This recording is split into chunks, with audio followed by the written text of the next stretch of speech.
Oh, I don't know. I think over the next couple of weeks, if it happens. Yeah. And on the, when could the administration resume the interviews for foreign students visa? When do you think your administration could resume these interviews?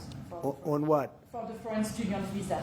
Yesterday there was... For the French visa? For the French too, but all the foreign students.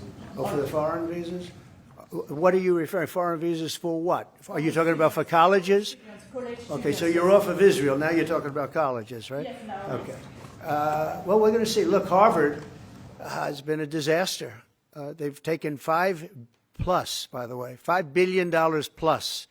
$5 billion. Nobody knew that they were making this kind. If we didn't do this, we would have never found this out, Pam. They're taking $5 billion. And I'd rather see that money go to trade schools. And by the way, they're totally anti-Semitic at Harvard, as you know, and some other colleges too, in all fairness to them. And it's been exposed, very exposed. And I think they're dealing very badly. Every time they fight, they lose another $250 million. Yesterday we found another $100 million. And they have, they have a fund, an endowment, $52 billion. All right? They get a lot of that from the United States. And I think it's ridiculous. I think everyone's coming up to me saying, we love the idea of trade schools.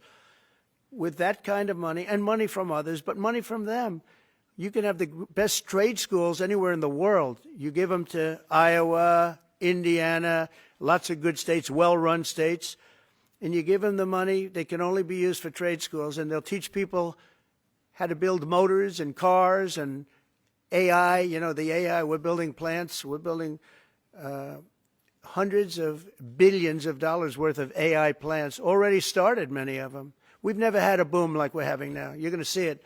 There's never been anything like it. So we're up to about $14 trillion in investments. There's never been anything even close. You look at Biden, this guy, they had people leaving as opposed to investing.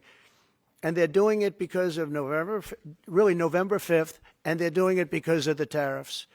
The tariffs have been tremendous. I can promise you, and I have great respect for the people at the European Union, they wouldn't be over here today negotiating if I didn't put a 50% tariff on.